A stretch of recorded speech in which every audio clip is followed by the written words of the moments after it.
황진이라 합니다. 이 궁벽한 곳에 사는 서생을 무슨 일로 찾아오셨소? 오래전부터 선생님을 흠모하여 왔습니다.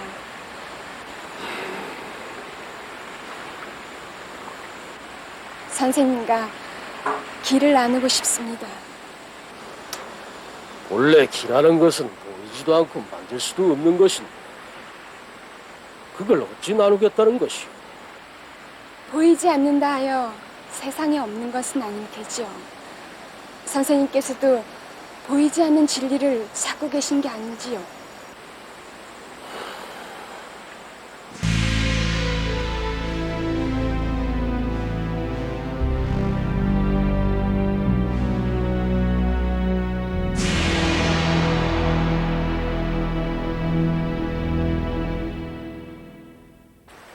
서경덕과 황진이, 조선시대 사상계의 거목이자 조선 후기 변혁 사상의 토대를 마련했던 복제 서경덕과 조선조 제1의 기생이며 뛰어난 시문학 세계를 열어갔던 황진이의 만남은 황진이가 화담에 기거하는 서경덕을 찾아옴으로써 이루어집니다. 이 서경덕과 황진이의 만남은 고세 사람들에게 아주 흥미있는 얘기거리로 전해지고 있습니다. 서경덕을 유혹하는 황진이, 그 유혹을 끝까지 이겨내는 서경덕. 그래서 황진이는 서경덕을 가장 존경하게 됐다라는 얘기가 바로 그것입니다. 그러나 이 이야기를 좀 더 자세히 들여다보면 그냥 흥미로운 얘기거리만 넘겨버릴 수는 없는 그 무엇인가가 있습니다. 서경덕의 삶과 황진이의 삶을 살펴보면 황진이가 단순히 자신의 유혹에 넘어가지 않았다는 이유로 서경덕을 존경했다고 쉽게 단정해버릴 수는 없는 부분이 있기 때문입니다. 역사의 라이벌, 오늘 이 시간에는 그 유명한 서경덕과 황진이의 만남이 주는 새로운 의미를 그들의 삶을 살펴보면서 알아보도록 하겠습니다.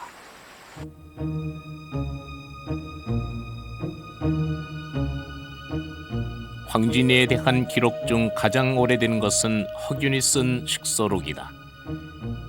최초의 한글 소설인 홍길동전을 쓰기도 한 허균은 서경덕의 제자인 허엽의 아들로서 아버지로부터 황진이에 대한 얘기를 듣고 기록한 것으로 추측된다. 따라서 가장 가까운 시대의 황진이의 출신에 대해서 기록한 것으로 보인다. 이 식소록에는 황진이를 개성에 사는 맹인의 딸이라고 적고 있다.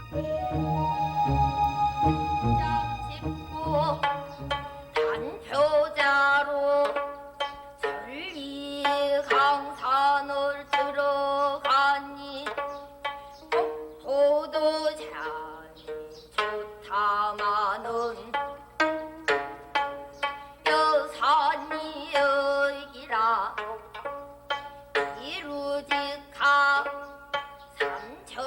삼천적은 말로 들었더니 의신하 박구천원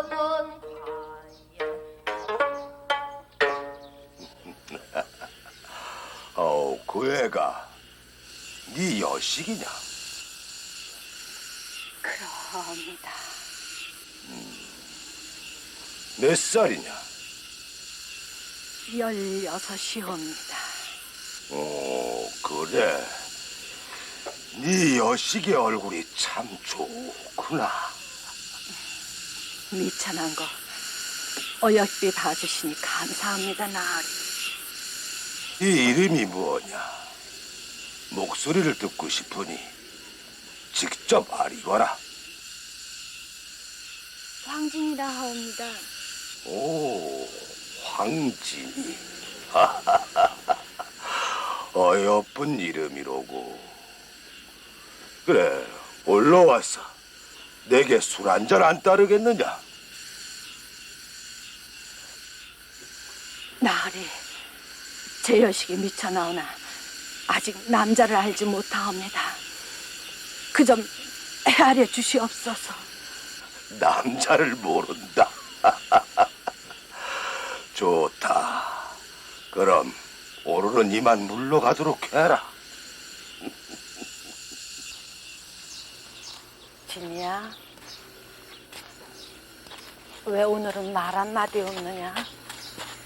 어머니, 저 새들 소리가 들리시죠? 귀는 뚫렸으니 들리게 하지. 새들은 얼마나 자유로울까요? 저들에게는 양반도 없고 현민도 없을 게 아니겠어요? 신분을 탓해 뭐해. 그게 네 운명인데. 다행히 김진사 어른이 널 예쁘게 봐주시는 모양인데 그분 첩실로 들어앉으면 이애미 팔자 같기에 하겠느냐? 전 그렇게 살고 싶지 않아요, 어머니. 제가 자식을 낳으면 아무리 양반의 씨라해도 서울이 아닙니까? 어쨌든 반쪽은 양반이니 애비가 누군지도 모르고 자란 네 신세 같기에 하겠느냐? 가수고 돋보이면 뭐예요? 제대로 벼슬도 못하는데요. 또 딸을 낳아도 저처럼 남의 첩살이밖에 더 하겠습니까? 전 저와 같은 하늘 제 자식에겐 남기고 싶지 않아요.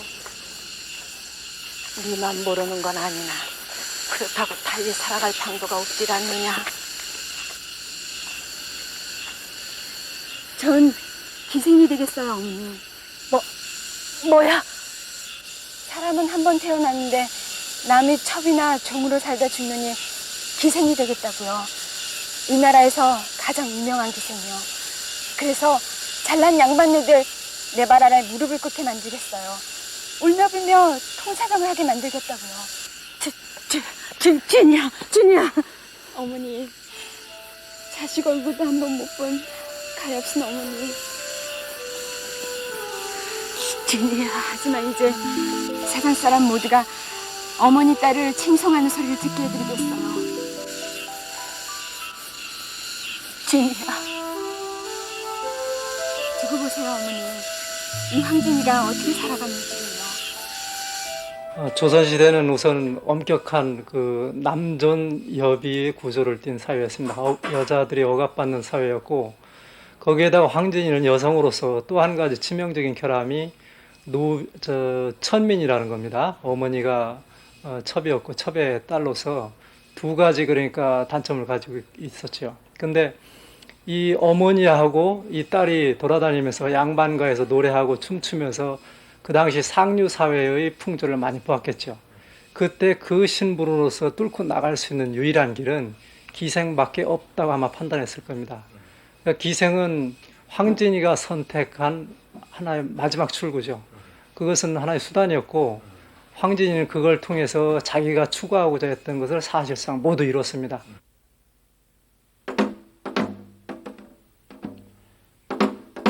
조선시대 기생은 기방소속과 관아소속 두 부류가 있다. 관기는 사치노예로서 양반들의 여흥을 위해 존재했다. 기생은 기회를 가진 여자 서성이라는 뜻으로서 매춘부와는 달랐다.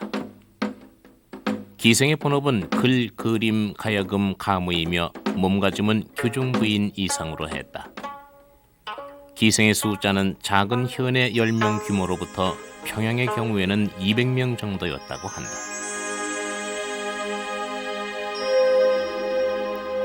그러나 조선시대를 통해서 명계라는 칭호는 극히 드물었으니 황진이의 명성은 곧 개성에 퍼졌다.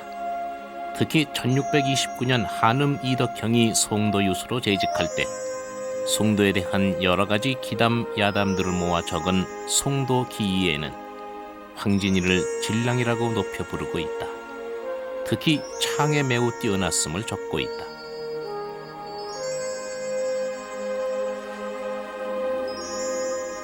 당시 정치 상황은 군구 세력과 신진사림들의 대립이 본격화되고 있었다.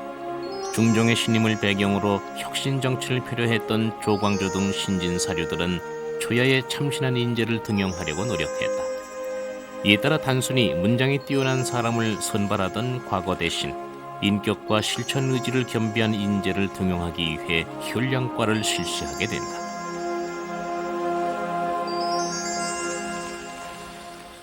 개성에 그 서경덕이란 인물이 학식이 뛰어나다고 들었습니다. 서경덕이라면 이 과거를 보지 않은 사람 아니오? 그 시세를 따르기보다는 홀로 깨우친 사람이죠. 18세 때 대학을 읽고 경물치지의 원리를 깨달았다고 합니다. 도학자로서 그 사색의 깊이를 따를 사람이 없다고 알고 있습니다. 그래요. 저도 그분의 학문이 깊다는 것을 알고 평소 존경해 오곤 있습니다마는 개성 사람들은 고려에 대한 향수가 많아 등용을 꺼려오질 않고 있습니까? 더구나 서경덕이 양반이라고는 하나 대대로 남의 땅을 붙여 연명해온 보잘것없는 집안입니다. 그런 인물을 천거의 대상으로 생각한다는 게 충분치 않다고 생각합니다. 그런저런 이유로 추린다면은 참된 인재를 놓칠 우려가 오히려 큽니다. 우리 개성 사람들 적극 등용을 해서 화합을 모색해 보는 것이 바람직하지 않을까 생각됩니다. 그렇죠. 이 현량과를 설치한 진정한 이유도 거기에 있으니까요.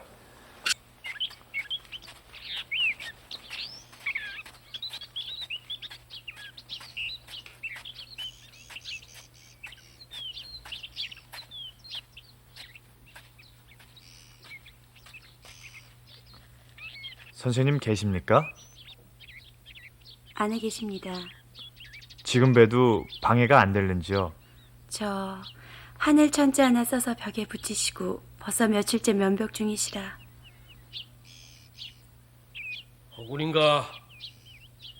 예, 선생님.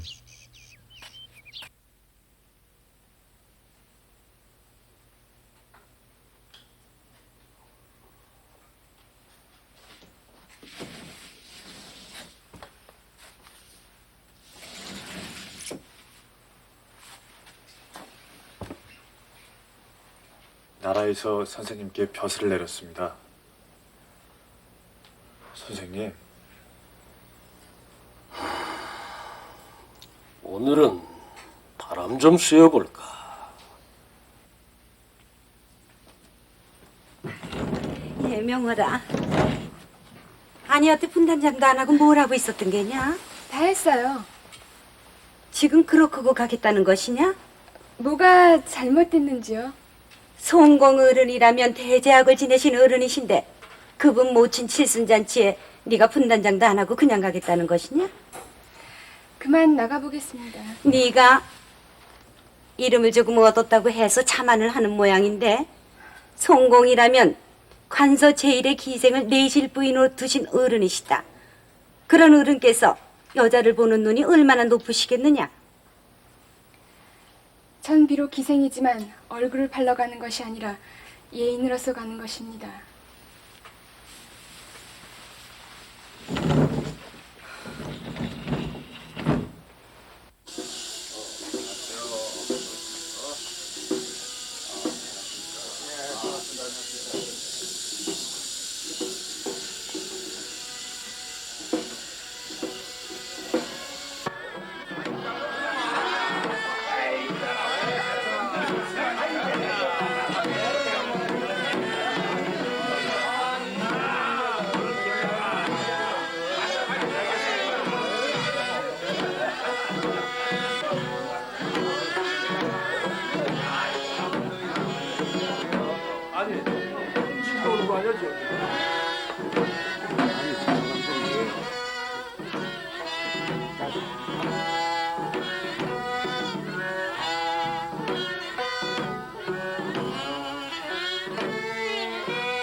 황진이라 하옵니다. 만순강하시옵소서. 오, 자네가 황진인가? 내 이름은 많이 들었구먼. 아니, 어머니께서요? 아, 개성에 명기가 있다는데 여자인 내가 모를 리가 있겠는가? 송구스럽습니다.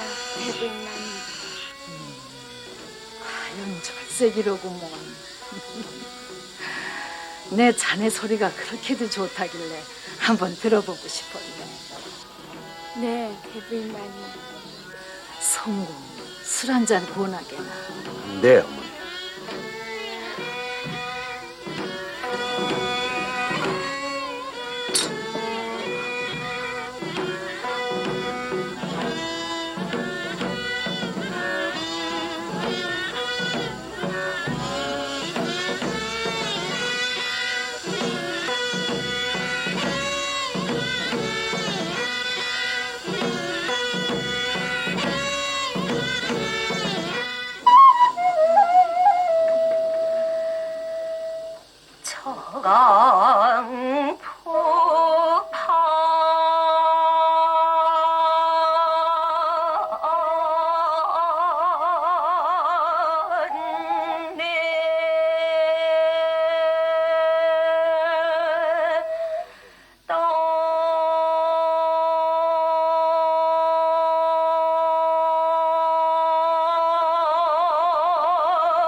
하여간 소문이 헛되지 않았구먼.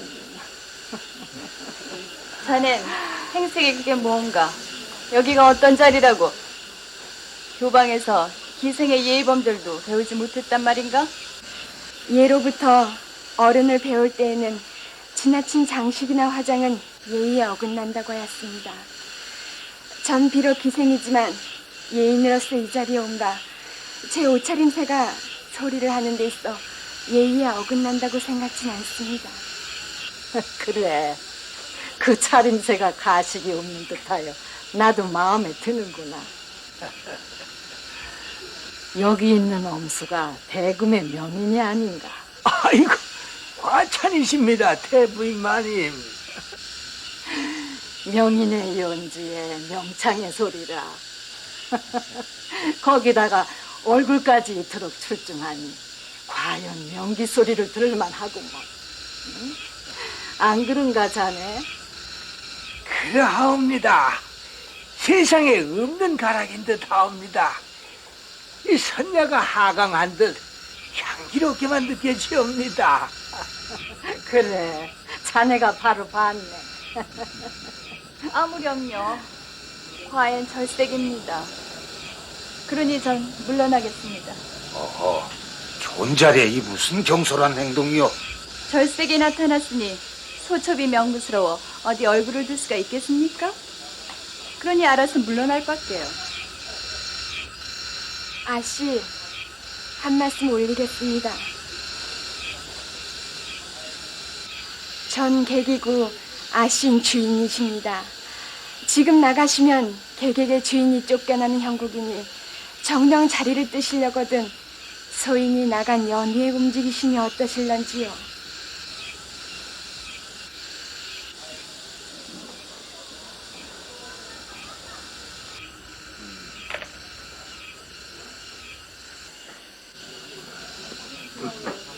수고하셨네.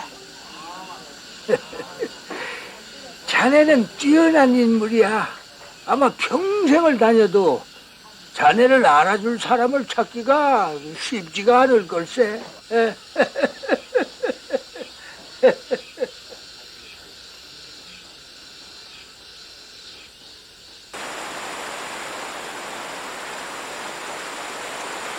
선생님께서 조정에 나아가지 않으시는 뜻은 알지만 부제학 조광조의 개혁 의지는 선생님께서도 타당하다 하지 않으셨는지요? 그랬지. 외람된 말씀이오나 선생님께서 결실을 승낙하시면 생계 걱정을 덜으시고 학문에 전념하실 수 있지 않을까 생각됩니다. 자네에게는 저 하늘이 어찌 느껴지는가? 선생님께서 빈 듯 하면서도 비어있지 않다고 말씀하셨지요. 그렇지. 움켜쥐면 빈 듯하고 잡으면 아무것도 없지만 그것이 기록 꽉 차 있으니 없다고는 할 수 없는 것이. 기라 하셨습니까? 화담의 철학은 한마디로 해서 기철학이라고 하는 것입니다. 말하자면은 그 기가 모이면은 일정한 사물이 되고 흐트러지면은 일정한 사물이 없어져서 눈에서는 보이지 않게 된다는 것입니다. 그러나 그렇다고 해서 기 자체가 있어서 완전히 없어진다는 말을 절대로 하지 않습니다. 그것은 마치 이 흙이 우리가 질그릇을 이루듯이 또 질그릇을 이루었다고 하더라도 원래의 흙과는 그 모양이나 굵기나 이런 색깔이나 다 달라졌다고 하더라도 질그릇 자체가 흙의 성질을 가지고 있는 것과 마찬가지로 기 자체는 그대로 태허의 상태에서 있으면서 그것을 바탕으로 해서 현상적인 작용이 일어나서 모든 사물을 이룬다는 것입니다.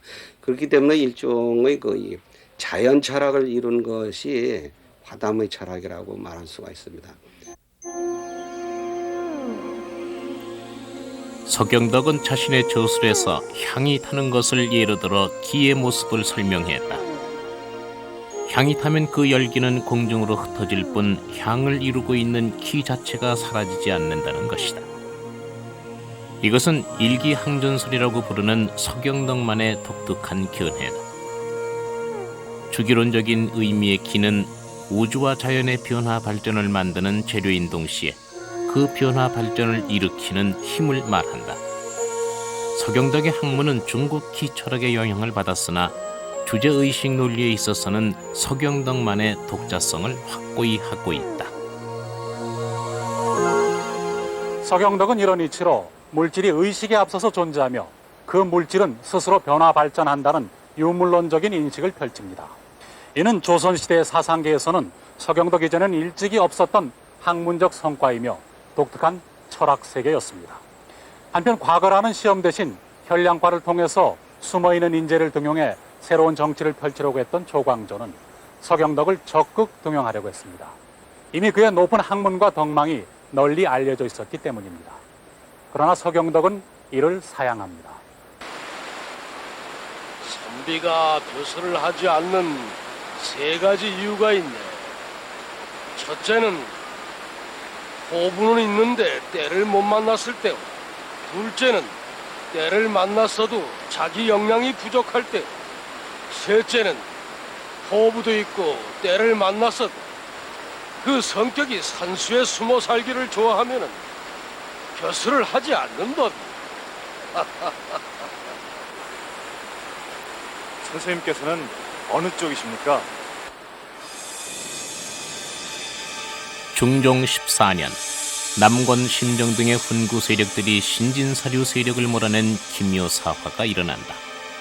엄격한 왕도 정치를 지향했던 조광조의 죽음과 함께 젊은 선비들은 크게 박해를 받게 되고, 이런 정치 상황은 서경덕으로 하여금 더욱 학문에만 몰두하게 만든다.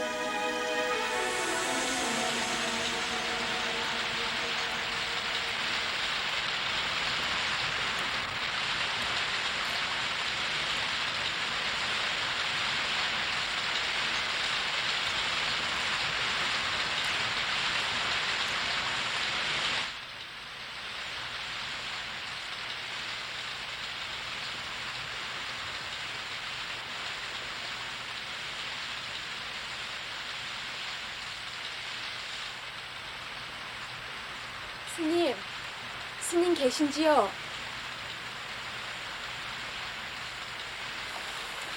스님!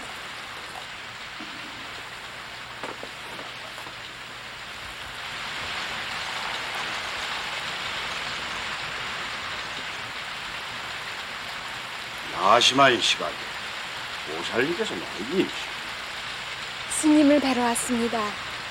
오다가 길을 잃어 이제야 오게 되었습니다. 저런 험한 길을 무사히 와서 다행이구나. 어서 들어오시게.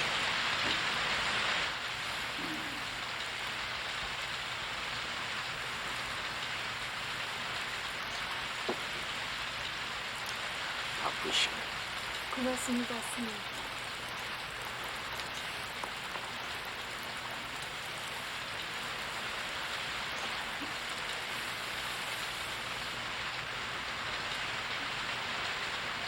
제가 닦겠습니다.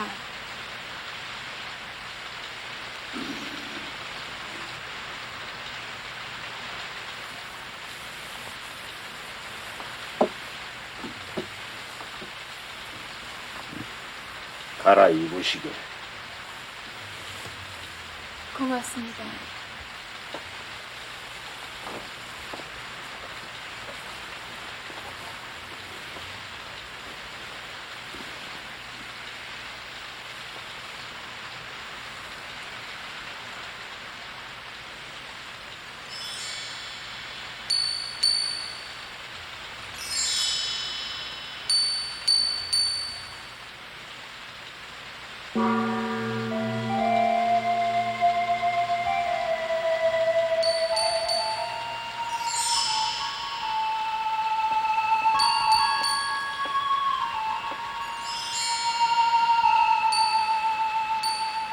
스님, 덕거령을 하러 왔습니다.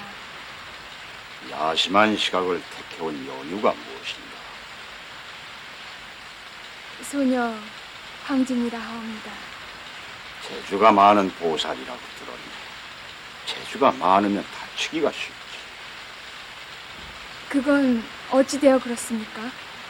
자주 나는 새는 그물에 걸릴 위험이 있고 가볍게 날뛰는 짐승은 화살을 맞을 재앙이 있기 때문이다. 하오면 제가 재주만 무성해 보이고 진리 공부는 못하겠습니까? 그대가 아무리 예인이라고 자처해도 지금껏 정인의 생을 살아오지 않았나. 세속의 정인하면 끊기가 힘든 것이야. 호련히 문을 나선다고 해서 모두가 깨달음을 얻는 것은 아니지. 부처님은 하다못해 돌멩이에도 불심이 있다 하지 않았습니까? 그대는 법기가 작아. 그대는 학은 깊어. 그런 스님께서는 색을 모르면서 어찌 법기를 말씀하실 수 있는지요? 색을 두려워한다. 그렇지 않고요. 색을 탐해 파괴승 소리를 들으면 30년 수도가 공연불이 되지 않겠습니까? 색즉 시공, 공즉 시생이야. 색과 공의 경계는 없는 것이지. 색을 탐한다 하여 그것이 어찌 파괴라 할 수 있는가? 다만 그것이 허무한 것이기에 색을 탐하지 않는 것뿐이다. 하오나 소녀, 아직 그 경계에 이르지 못하였습니다. 깨우쳐 주십시오. 그것을 몸으로 겪어야 하겠는가? 욕망의 뿌리를 자른다 하여 욕망이 없어지는 것은 아닙니다. 욕망은 항상 새로운 것을 찾는 법이지요. 네가 네 업을 쌓는구나. 어쩔 수 없는 일이다.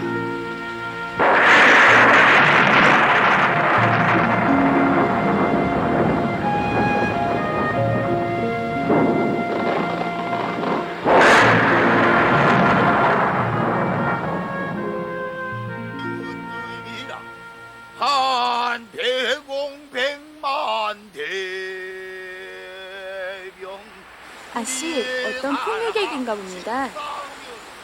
그저 풍류객이 부르는 소리가 아닌 듯하구나.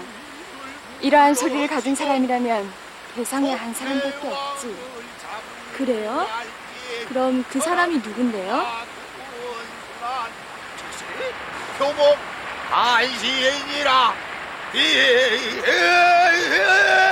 장단 비올라 천하 좌우를 부른다.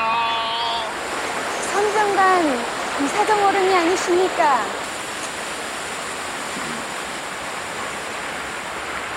날 아시오.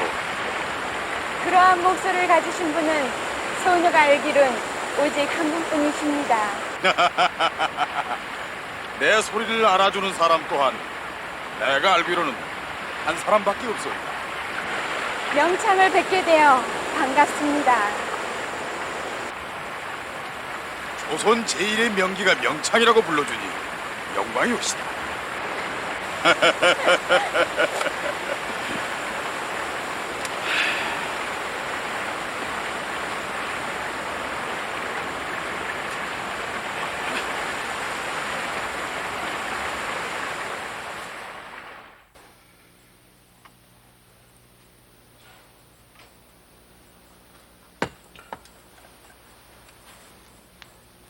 오래전부터 지인을 만나길 바랬습니다.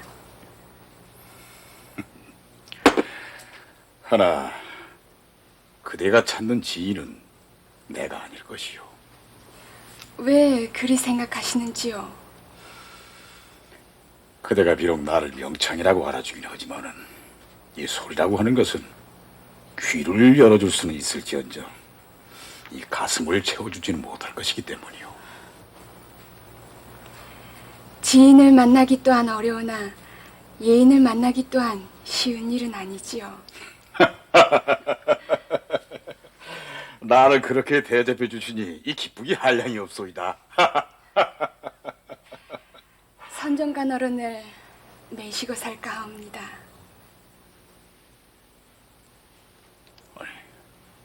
그것이 진정이요. 예. 허나 인연이란 끝이 있어야 그것이 아름다운 게 아니겠습니까?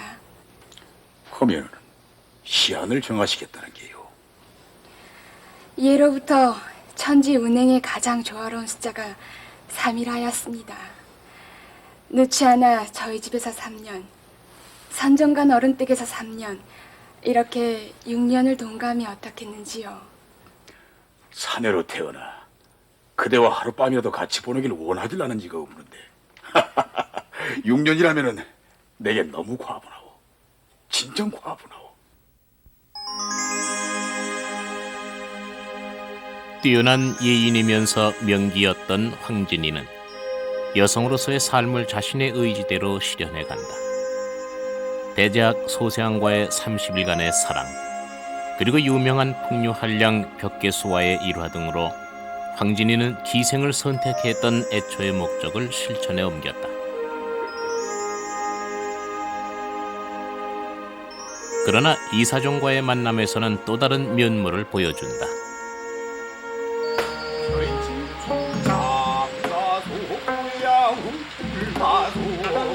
대장부 평생사업 은전 넘어가니 유수 구비구비 불결은 바삐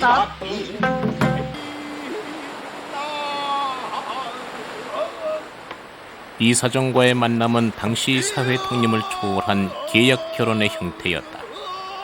이는 황진이가 자신의 자유의지대로 살고자 했던 성격을 그대로 드러내준다.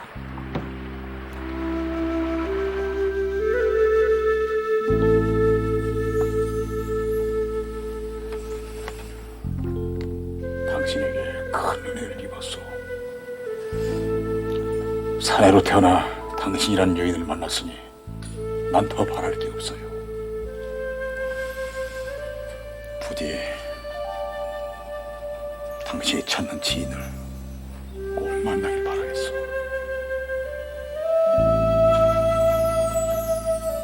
명창 이사종과 명기 황진이는 서로 예인으로서 삶을 존중하는 6년 생활을 마친다. 그러나 황진이에게는 진정으로 정신적 존경을 보낼 만한 남성을 찾는 일생의 화두가 남게 된다. 기가 무시무종이라니요.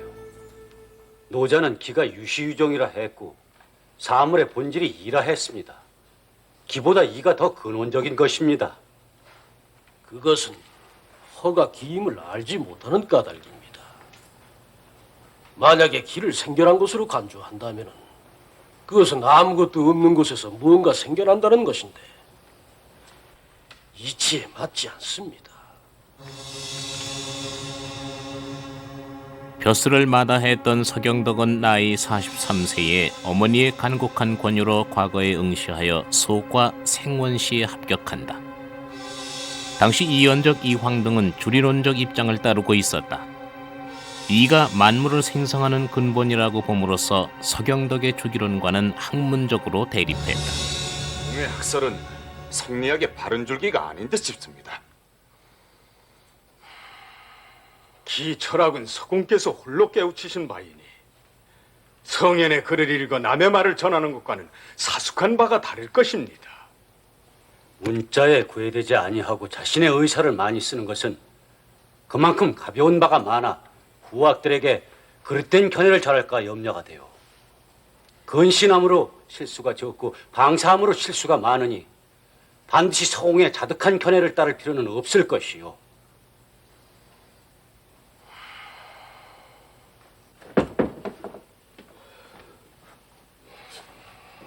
서공, 어찌 이러십니까? 여긴 내가 있을 곳이 아닌 듯습니다. 성균관이라 하면은 학문을 연구하는 곳인데 논쟁은 불가피한 것이 아닌지요. 학문은 진리를 찾기 위한 것이 아닌가. 그런데 학문을 이용해서 권력을 잡으려 하고 파벌을 형성하려 함은 천만 번 그릇된 일세. 그러나 이대로 가신다면은 공께서 논쟁에서 지는 형국이 됩니다. 논쟁에 이긴다고 해서 진리에 이를 수 있다고 보는가? 아닐세. 그저 하룻밤 안식처를 구할 수 있을 뿐. 그게 전부일세. 허나 진리에 접근할 수는 있지 않겠는지요? 어떤 것이 있을 때 그것이 진리든지 아니면 거짓이네. 반토막 진리는 있을 수 없다 그 말이야. 오직 완전한 진리만이 진리인 것이에요. 그것이 논쟁을 통해서 얻을 수 있다고 보는가? 진실로 학문을 탐구하는 사람이라면 이기는 것이 목적이 아니라 진리를 아는 것이 목적이 돼야 하네. 이제 어디로 가시려는지요? 타박 없이 나를 받아줄 곳은 산수밖에 없는 듯하이.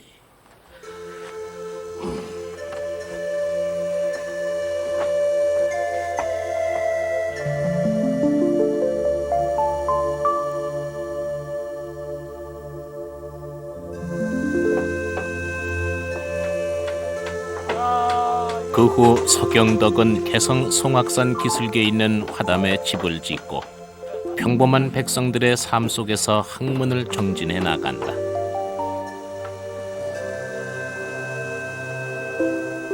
자신의 독특한 기철학 세계를 완성해 나가면서도 곤궁한 백성들의 생활에 대해서는 직접 체험을 통해 사회 문제를 깨닫고 있었다. 그리고 이런 문제들을 시정하려고 노력한다.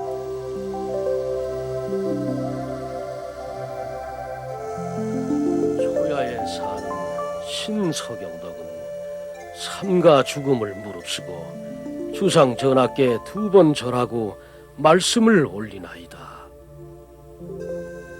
임금이 누군지도 모르면서 국상을 당해 백성이 상복을 입는 것은 다만 의리 때문인데 3년이나 오래 있게 되면은 가난한 자들은 굶어 죽지 않기 위해서는 흰 옷을 입고 백립을 쓰고라도 수렵과 어업에 종사하지 않을 수 없습니다.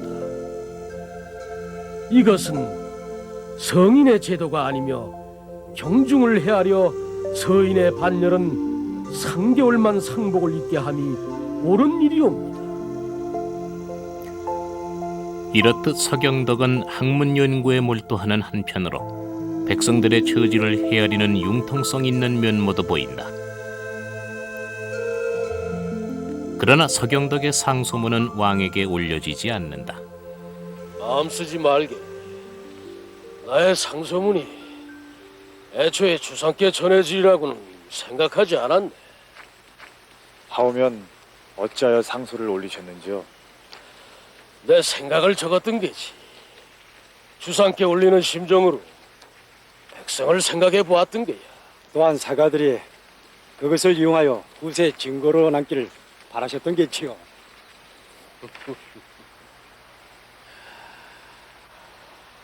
서편의 기운을 보니 오늘은 누가 찾아올 것만 같구만. 서경덕과 황진이의 만남은 마치 운명적인 것처럼 보입니다. 황진이는 필사적으로 서경덕을 만나려고 했고 서경덕은 이미 황진이와의 만남을 예견하고 있었던 듯합니다. 왜 황진이는 그토록 서경덕을 만나려고 했을까요? 이미 황진이는 뛰어난 예술적 재질과 미모로 당대 네로라 하는 남성들을 모두 농락했습니다. 마침내는 30년 면벽을 하던 지족선사마저도 정욕에 빠지게 만들었습니다. 그러나 황진이는 자신을 속박하던 시대적 굴레까지 벗어던질 수는 없었습니다.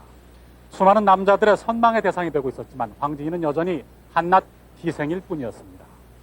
때문에 서경덕을 찾는 황진이의 심정은 그를 통해서 다른 사람들에게서는 결코 얻을 수 없는 어떤 정신적 위안을 얻으려고 했고 그래서 필사적이었는지도 모릅니다.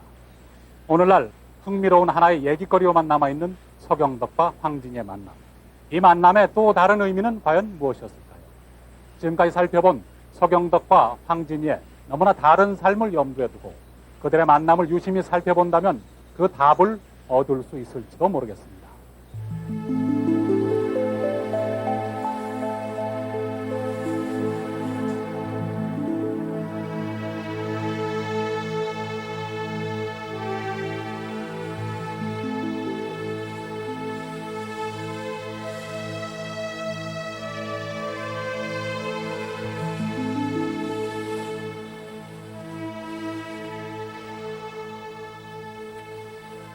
나와 길을 나누고 싶다 했는가? 예, 선생님의 가르침을 받고자 합니다. 거두어 주십시오. 나 같은 선생도 자네 이름을 듣고 있었으니 비록 여인네라고는 하나 그 배움이 어지간할 터인데 내가 가르칠 것이 뭐가 더 있겠소? 미천한 것이라 선생님께 누가 된다 하시면 물러나겠습니다. 천지는 만물을 지푸로 만든 개처럼 여긴다오. 그만큼 제가 보잘것이 없는지요. 중국에서는 지푸로 개를 만들어 재물 대신 쓴 다음에 버린다오. 그러니 천지에서 보면은 양반도 상민도 하늘 아래에서 다 공평한 것이라오. 귀하고 천한 것이 없다 그 말이요. 하늘 아래 귀하고 천한 것이 없단 말씀 참으로 고맙습니다. 천하게 태어나 죽기 전에는 그 한을 풀 수 없을 것이라 생각했습니다. 하여 그러한 법을 만든 세상을 마음껏 희롱이나 하며 살까 했으나 이제 몸과 마음이 지치고 병든 듯하옵니다. 소녀를 거두어 주십시오. 평생을 사모하여 모시겠습니다. 하지만 나는 해줄 것이 없소이다. 곁에만 있게 해주십시오. 한간 미물도 자기가 있고 싶은 곳에 있거늘 자네가 머무는 것을 누가 뭐라겠나. 고맙습니다.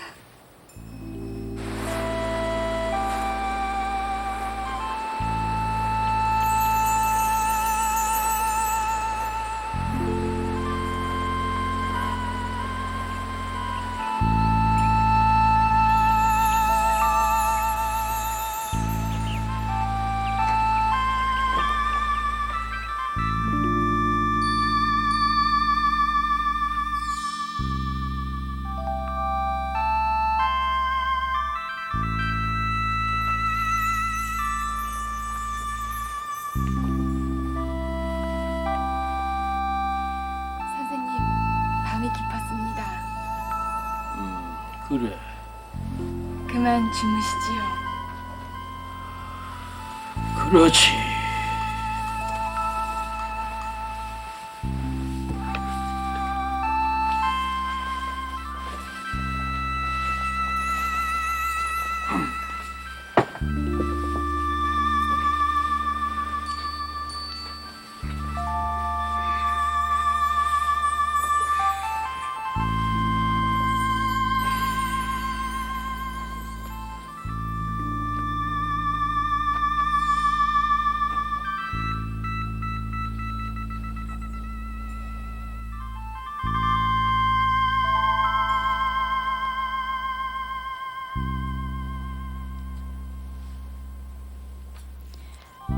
선생님, 주무십니까?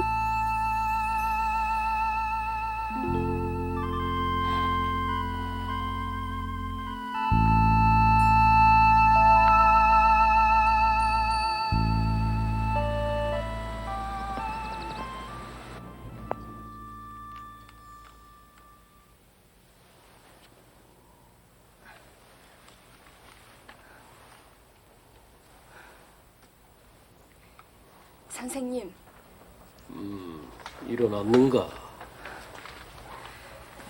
제가 화담에 온 지 벌써 여러 날이 지났습니다. 그렇게 되었나?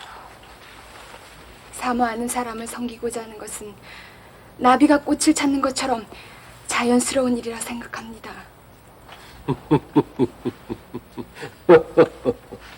선생님께서는 물속에도 화기가 있고 돌 속에도 불꽃을 간직하고 있다고 하셨습니다. 유황토가 불을 만나면 폭발하고 석회가 물을 얻으면 굳는 것은 음기가 양기를 따르는 것이 아닌지요. 그러하네. 하오면 왜 저를 취하지 않으시는지요? 모르는가? 난 이미 자네를 취했네. 무슨 말씀이십니까? 밤마다 거의 기를 자네한테 보냈으니 음양의 기가 화합된 것이 아니겠나? 선생님, 육체는 중요한 것이 아닐세. 죽어서 흙이 되는 먼지에 불과한 것이야.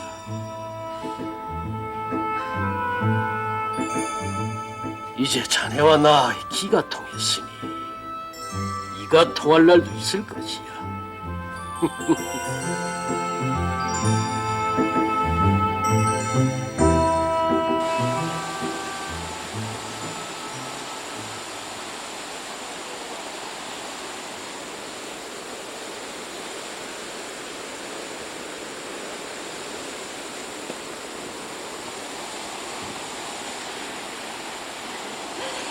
선생님, 송도에 삼절이 있는데 누군지 아십니까?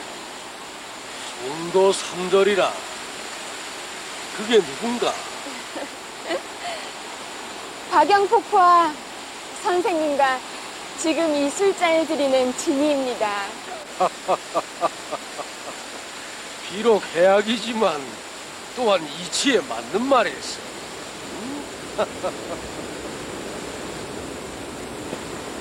인생의 중심을 자연에 둬보게. 애욕도 욕심도 다 부질없는 것이 아니겠나? 노자는 문 밖을 나서지 않고 천하를 안다고 하였습니다. 선생님께서 그러신 것 같습니다. 자넨 너무 말이 많은 것 같다. 뭔가 자연스럽지 못할수록 말이 많은 것이 아니겠나? 응? 하오면 선생님과 이렇게 말이 많은 것은 도대체 무엇입니까? 이것? 이것은 뭐냐면 즐기는 걸세. 즐기는 것이라고요? 그래, 뜻이 통하면은 말하는 것이 즐겁네.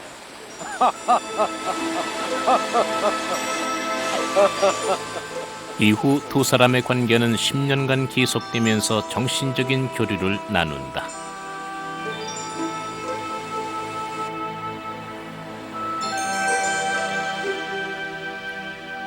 중종 38년, 서경덕은 대제학 김한국의 천거로 후릉 참봉에 제수됐다. 그러나 신병을 이유로 다시금 표소를 사양한 뒤 자신의 철학을 집필하기 시작한다. 이때 완성된 서경덕의 논문들은 화담집으로 정리된다. 그리고 200여 년이 지나 청나라 관룡제가 편찬했던 사고전서 총목에 조선 학자의 저서로는 유일하게 수록됨으로써 나라 밖에서도 그의 학문 세계는 그 수준과 독창성에서 인정을 받는다.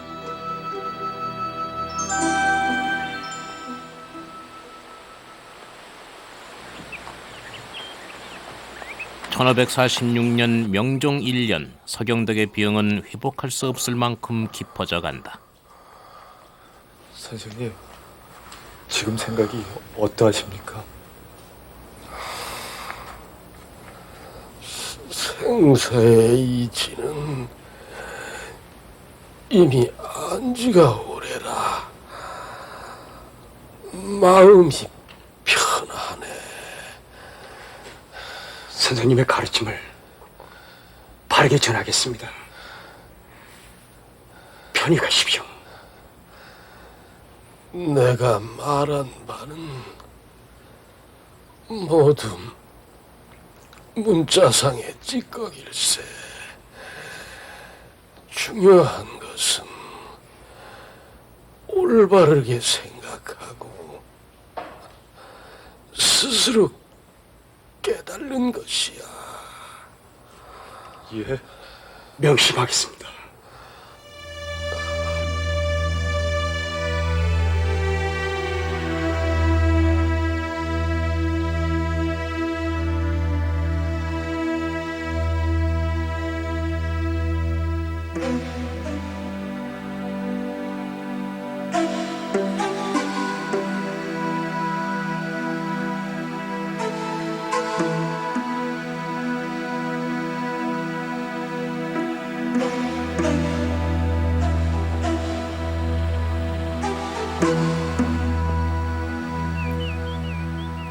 황진이는 서경덕이 죽은 후 그의 자취를 찾아 평소 서경덕이 즐겨 다니던 곳으로 유랑을 떠난다.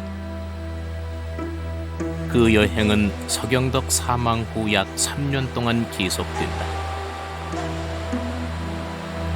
조선조 최고의 명기 황진이가 문남성과의 만남에서 남긴 일화들은 그녀가 자신의 삶을 자신의 의지대로 살아나갔음을 보여준다. 그러나 서경덕과의 10년 만남에는 다른 면이 있음을 알 수 있다. 즉 황진이는 그 일생에 걸쳐 유일하게 자신을 알아주고 평안의 세계를 전해준 서경덕을 최후의 남자로 간직한 것이다.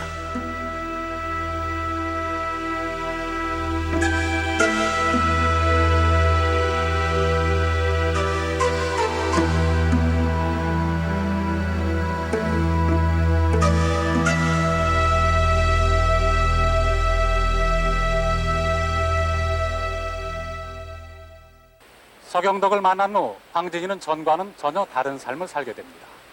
그리고 서경덕이 죽자 3년 동안이나 그 서경덕의 자취를 찾아 다녔을 만큼 황진이는 그를 존경했습니다. 서경덕의 그 무엇이 이토록 황진이를 철저히 변하도록 했을까요? 서경덕이 황진이의 유혹에 넘어가지 않은 유일한 남자였기 때문이라는 이유만으로는 충분히 설명이 되지 않는 부분입니다. 봉건적 신분사회를 우롱하면서도 결코 그 신분사회의 한계를 넘을 수 없었던 황진이 서경덕을 통해서 비로소 그 한계를 극복했던 것이 아닐까요? 즉 하늘 아래 사람이 사는 이치가 똑같다는 서경덕의 가르침이 황진이의 일생에 커다란 전환을 가져오게 만든 것일지도 모릅니다. 바로 이러한 만남을 통해서 신분의 벽을 강한 자의식으로 뛰어넘은 여인으로, 그래서 그녀의 시문학 또한 더욱 높게 평가받는 조선시대의 대표적인 여인으로 역사는 기록하고 있는 것이 아닐까요?